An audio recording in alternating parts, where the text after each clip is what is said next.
是在地新闻，继续要来讲2月初4，停靠伫高雄港的这台邮轮威士特丹号，有一个美国籍的太太确定去挖到武汉肺炎。当时船顶有1000外旅客有落船，到台南、高雄甲屏东各大景点去佚佗。到底这个确诊的太太有对咧去无？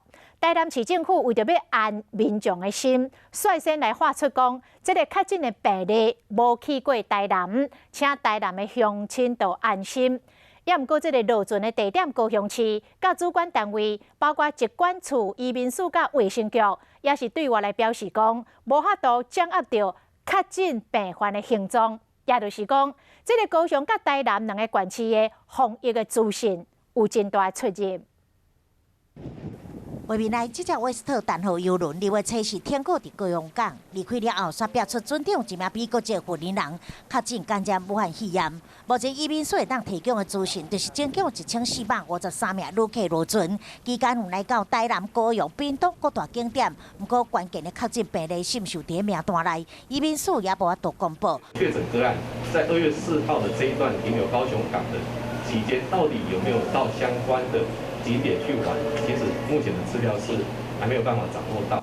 不过台南市长出面澄清，这名确诊的患者无来台南。确诊的案例我们了解是没有来台南，各县市都在这个联系中。